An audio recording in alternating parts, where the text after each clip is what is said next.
మీతో దేవునిచ్చనమాట. ప్రియ శ్రోతలందరికీ యేసుక్రీస్తు నామములో శుభవందనాలు.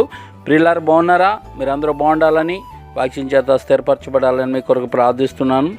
ఈరోజు మరి వాక్యము కీర్తనల గ్రంథం 12వ అధ్యాయము 5వ చరణం. బాధపడు వారికి చేయబడిన బలాత్కారమును బట్టి, దరిద్రుల నిటూర్పులను బట్టి నేనిప్పుడే లేచెదను. రక్షణను కోరుకున్న వారికి నేను రక్షణ కలుగు చేసేదను అని యెహోవా సెలవిచ్చుచున్నాడు అని రాయబడ్డది. ప్రభునందు ప్రియులారా, దేవుడు మాట్లాడుతున్నాడు. ఆయన స్వరము వినబడగానే దావీదుకు ఎక్కడ లేనంత ధైర్యం వచ్చేసింది. నిజమే, దేవుని స్వరము విన్నవారికి అండ్ నమ్మిన వారికి గొప్ప ధైర్యము వస్తుందన్నమాట. కాబట్టి దేవుడు క్రియ చేసే సమయం వచ్చింది. దేవుడు ఎప్పుడు తొందరపడడు. ఆయన సహనానికి హద్దే లేదు. మరి ఇప్పుడు ఆయన కార్యం చేయబోతున్నాడు. ఇప్పుడు ఆయన తన సింహాసనం మీద నుండి లేచాడు. తన శత్రువులందరినీ నాశనం చేసే వరకు ఆయన కూర్చోడు. దేవుడు భూమి మీద రకరకాల జీవులను సృష్టించేటప్పుడు వాటి అవసరతలను దృష్టిలో ఉంచుకొని సృష్టించాడు.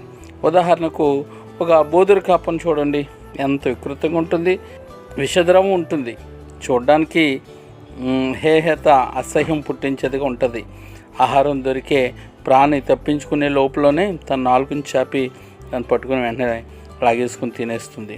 తన గొంతుకు దగ్గర ఉన్న బుడగ వంటి సంచిని ఉబ్బెంపజేసి గట్టిగా పెకపెకలాడుతూ తన ఉనికిని చాటుకుంటుంది. దుష్టుడు కూడా ఇలాగే ఉంటాడు.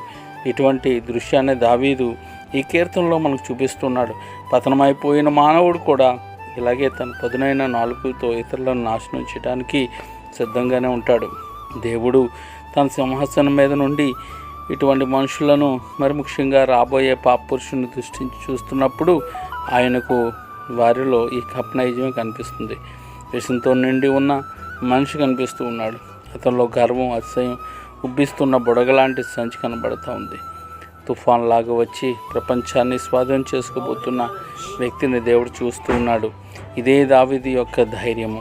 ఆయన చూస్తున్నాడన్న నమ్మకమే చివరకు దేవుడు లేచి జోక్యం చేసుకునేలా చేసింది. కాబట్టి నీ జీవితంలో, నా జీవితంలో, మనందరి జీవితంలో దేవుడు లేచి సహాయం చేసేవాడిగా ఉంటాడు. భయపడద్దు, దేవుని యందు విశ్వాసం ఉంచు, గొప్ప కార్యాలను చేపట్టు. May God bless you all.